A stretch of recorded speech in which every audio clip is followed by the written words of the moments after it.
जहाँ तक आप पूछ रहे हैं कसूर तो ये इसको बताना अब उन्हीं लोगों का काम है जिन्होंने डिटेन किया। कसूर तो ऐसी कोई बात नहीं थी। जुमा था, जुमा की नमाज़ के लिए जामा मस्जिद में आने का मैंने पहले से ऐलान किया था। ये तो पूरे सोशल मीडिया पे सबको पता है। पर उन्होंने कहा कि आप थोड़ी देर थाने में आइए। थोड़ी देर के बाद थोड़ी देर होते होते उनकी जितनी एजेंसियाँ थीं सब के ज़रिए से उन्होंने तफ्तीश करके अभी रात के तकरीबन 2 बजे उन लोगों को छोड़ दिया। लेकिन इतनी बात ज़रूर है कि मुझे 12 घंटे के बाद अगर किसी बात की तकलीफ़ है तो ये दज्जाली मीडिया की है, जिन्होंने मतलब रिपोर्टिंग ऐसी की है गलत अंदाज में कि यहाँ डिस्टर्बेंस के लिए आए थे, फिर पुलिस ने वो किया ये किया। ये 4 कदम पहले यही जज हैं, यही वकील हैं, यही सब कुछ, यही सारे लोग माहौल क्रिएट करवाते हैं। एक कम्युनिटी या फिर एक समुदाय के ख़िलाफ़ जहर भरना, ये सब तो पूरा इनका मीडिया का चल रहा है। हम इंशाल्लाह इसके लिए भी लीगल अंदाज में जाएंगे। पुलिस वाले जितनी देर हमारे साथ बैठे रहे खुश अखलाक़ी के साथ ही रहे, कोई भी इस तरह का हरासमेंट या टॉर्चर वगैरह नहीं किया अल्हम्दुलिल्लाह। और हम अपना दीन ज़बरदस्ती किसी के ऊपर थोपने नहीं जा रहे हैं कि जिससे हम मोहब्बत करते हैं हुज़ूर पाक सल्लल्लाहु अलैहि वसल्लम से, हम ये उनको नहीं कहने जा रहे कि मेरा महबूब जो है ना उसको तुम ये करो। लेकिन इतनी बात हम ज़रूर कहते हैं कि हमारे नबी की शान या मेरे फेथ को तुम ठेस मत पहुँचाओ, तुम अपने में खुश रहो ना। तो नरसिंह ने क्या सबक सिखाना था मौलाना? जिस अंदाज़ में वो चीज़ें बता रहा है, एक तो पहली बात वो जाहिल है, चट है और नहायत ही कमीना और नहायत ही रज़ील आदमी है। यूँ समझ लीजिए कि उसका मुंह नहीं है, जब भी मुंह खोले तो गोबर और गलाजत ही निकलती है। किसान आंदोलन कर सकता है, वो प्रोटेस्टर है। गुर्जर बरादरी अपने आरक्षण के लिए आए, वो प्रोटेस्टर हैं। सिख लोग भी प्रोटेस्ट कर सकते हैं, वो प्रोटेस्टर हैं। अभी छात्र लोग उतरे हैं, वो भी प्रोटेस्टर हैं। लेकिन मुसलमान अगर उतरेगा तो फिर दंगाई है। ये चीज़ जो हो रही है, ये भी जो कर रही है ना, ये मीडिया कर रही है। इसकी भी दोषी मीडिया है। मैं अब इसका ब्लेम जो है ना किसी और के ऊपर नहीं ला रहा हूँ, ये मीडिया बना करके इस तरह दिखाती है। नाज़रीन, आप सभी का न्यूज़ टुडे उर्दू में खैर मकदम है। गुज़श्ता कल 17 जून जुम्मा के दिन मुफ्ती सलमान अज़हरी अपने वादे के मुताबिक दहली जामे मस्जिद पहुँचे थे, जिसकी वजह से जामे मस्जिद इहाते में बड़ी तादाद में लोगों की भीड़ जमा हो गई थी। हालांकि मुफ्ती सलमान अज़हरी लोगों से बार बार भीड़ ख़त्म करने और अपने अपने घरों को लौटने की अपील करते हुए देखे गए थे।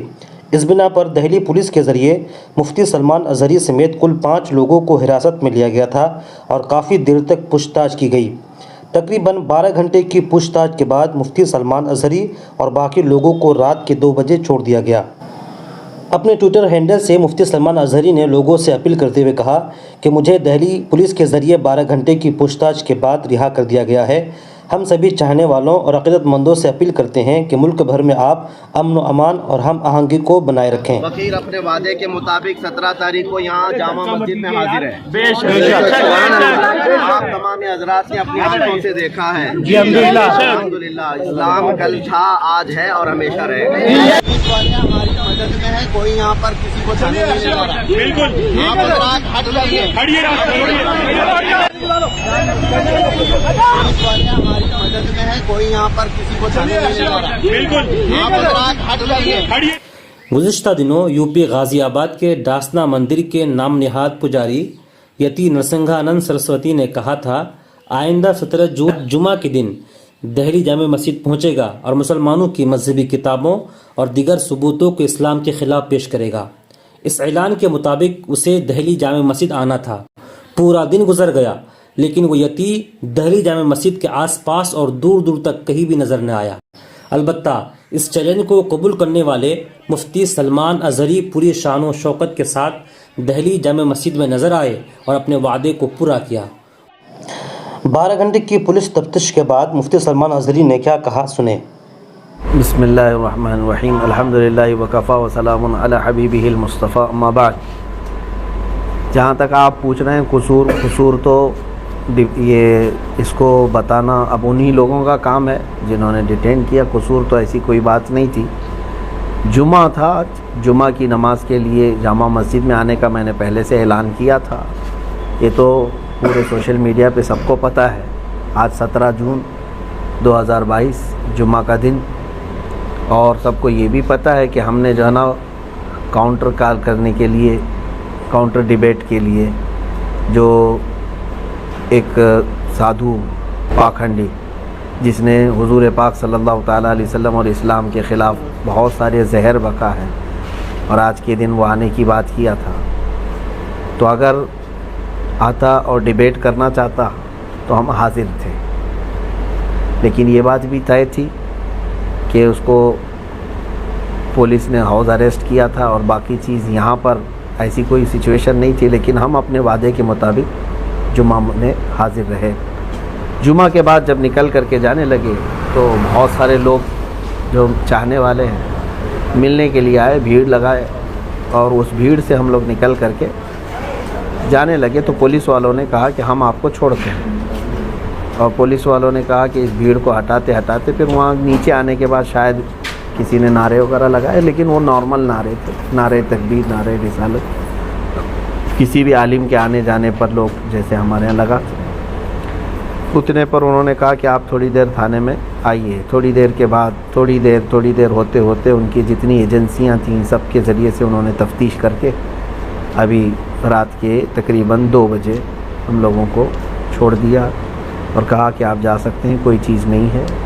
उनको जो कुछ भी मालूमात करनी थी वो सब मालूमात कर लिया उन्होंने। उसमें कई एजेंसियां आई, अपनी अपनी रिपोर्ट उन लोगों ने की है, लेकिन अल्हम्दुलिल्लाह कोई तकलीफ़ नहीं है, कोई ऐसी बात नहीं है कि टॉर्चर हो या हरेसमेंट हो, ऐसी कोई चीज़ नहीं है अल्हम्दुलिल्लाह।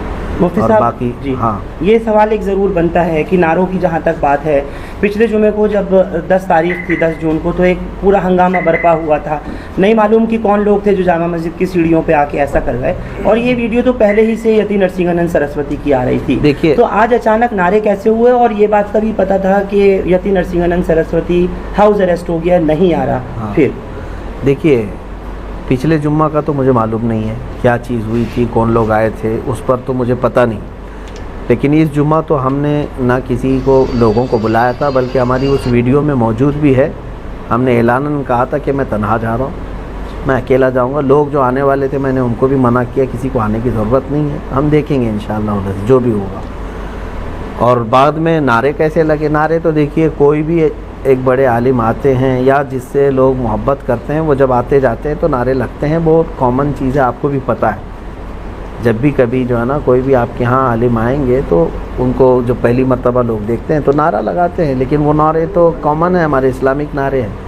और ये मस्जिद के अंदर में नहीं हुए, मस्जिद से बाहर आ जाने के बाद जब मैं जा रहा था तब नारे लगे होंगे, बस इतनी सी बात है और कोई बात नहीं। कोई वायलेंस नहीं हुआ और ना ही कोई हमने डिस्टर्बेंस किया है वहाँ पे, कोई ऐसी चीज़ नहीं है कि शांति को भंग किया हो, ऐसी कोई चीज़ ना हुई है, कुछ भी नहीं।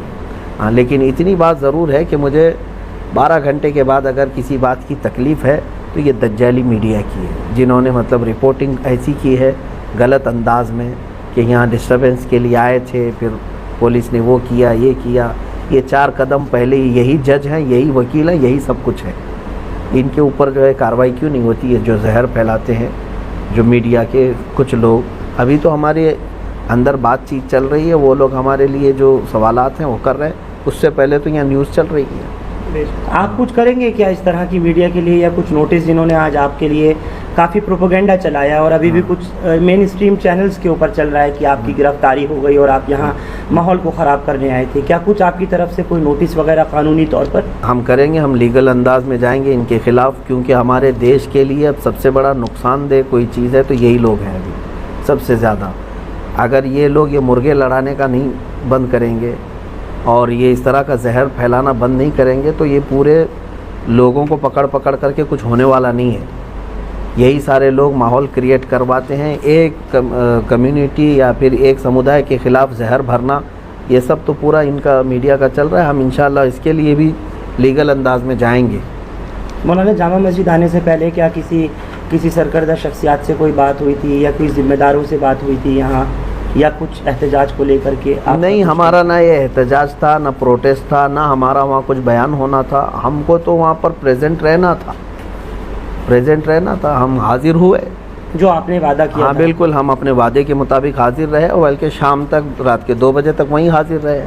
हाँ, हम तो इस बात में आए थे। बाकी जहाँ तक बात है, सरकर्दा शख्सियत सबके इल्म में है और सारे लोग अल्हम्दुलिल्लाह दुआएं भी दे रहे हैं, सपोर्ट में भी हैं। मौलाना, थाने में किस तरह के आपके साथ में कोई किसी तरह की बदसलूकी दिल्ली पुलिस ने, आईबी ने, स्पेशल ब्रांच ने या क्राइम ब्रांच ने, कुछ वो भी बताएं इन 12 घंटों की बात दर्शकों को, क्योंकि लोग आपका बहुत इंतज़ार कर रहे हैं सुनने और देखने के लिए। नहीं, किसी ने भी नहीं, पुलिस वाले जितनी देर हमारे साथ बैठे रहे खुश अखलाक़ी के साथ ही रहे, कोई भी इस तरह का हरेसमेंट या टॉर्चर वगैरह नहीं किया अल्हम्दुलिल्लाह।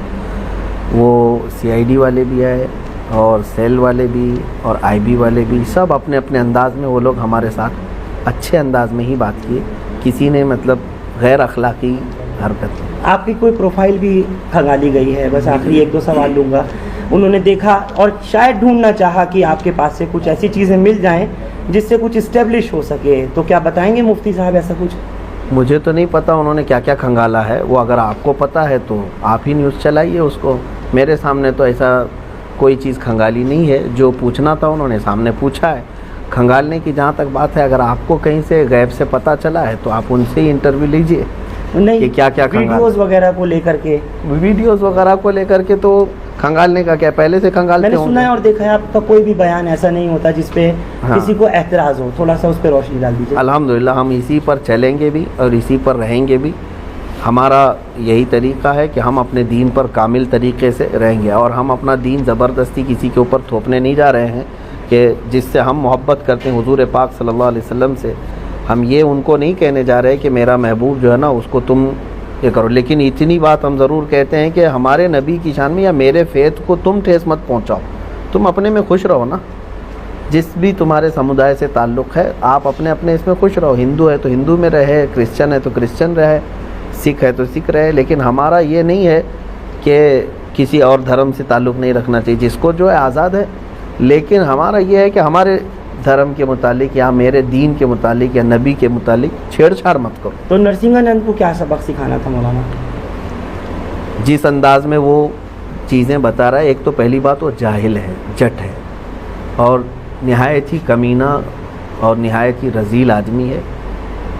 यूँ समझ लीजिए कि उसका मुंह नहीं है, जब भी मुंह खोले तो गोबर और गलाजत ही निकलती है। एक होता है आदमी पढ़ा लिखा आदमी, अब वो हमको इस बात पे कहेगा कि गाली देता है मौलाना, है ना। अब उनको अपने बारे में गाली पसंद नहीं है, करोड़ों मुसलमानों के नबी के बारे में जब वो भोंकता है तब कैसा लगेगा सबको, ये भी तो सोचना चाहिए। तुम यहाँ गुफे में बैठ कर के बलात्कारी कह देते हो, दलाल कह देते हो और फिर जो है ना उस पर जाहिल आदमी वो कहता है कि तुम्हारी किताबों में लिखा हुआ है। इस जाहिल से मैं कहता हूँ एक लाइन अरबी की वो पढ़ कर के दिखा दे तो मैं समझ जाऊँगा, क्योंकि मेरा दीन पूरा अरबी में है। इसको कहाँ से अरबी समझ में आई जो मेरे दीन की किताबें पढ़ रहा है?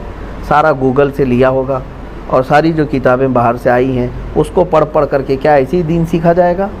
मेरे दीन को अगर समझना है तो क्या वो बुखारी शरीफ पढ़ा है, क्या वो मुस्लिम शरीफ पढ़ा है, क्या वो तिरमिज़ी पढ़ा है? मेरे नबी के सारे अखलाक किरदार महफूज है। ये तो जो है ना एक अंग्रेज़ की लिखी हुई किताब को लेकर के वो बवाल मचा रहा है। अरे कहीं किसी और के घर का मसला लेकर के तुम अगर मेरे नबी के बारे में ये सोचने बैठ जाओ तो इससे बड़ा जाहिल कौन है?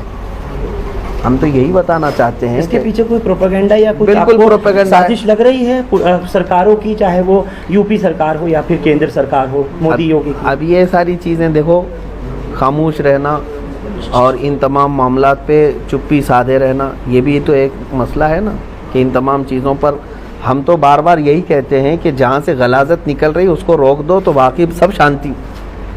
न किसी को प्रोटेस्ट करने की ज़रूरत है, न किसी को डिबेट करने की ज़रूरत है। क्यों भाई, इतने सालों से क्या हम रोज़ डिबेट करने के लिए निकल रहे हैं क्या? कहीं हम रोज़ चैलेंज करने जा रहे हैं या चैलेंज एक्सेप्ट करने जा रहे हैं? जब इधर से कोई चीज़ आती है तो फिर काउंटर या जवाब देने की किसी की तो जिम्मेदारी है। अब ये लोग कहते हैं जैसे पुलिस वाले हों या ज़िम्मेदार लोग, कहते मौलाना वो पागल है, वो मूर्ख है, बेवकूफ़ है, उसको छोड़ दो। आपने कहा पुलिस ने? नहीं, जो लोग कहते हैं ज़िम्मेदार लोग, हाँ, इस तरह की बातें जो कहते हैं, जो बहुत सारे लोग कहते हैं, पागल अगर है तो पागल खाने में रहना चाहिए। कुत्ता अगर पागल हो जाए तो उसको आवारा नहीं छोड़ते, काटेगा दूसरों। तो ये बात तो नहीं है ना कि पागल है तो हर चीज़ करने लग जाएगा। आप फिर पागल खाने में बिठाओ ना उसको।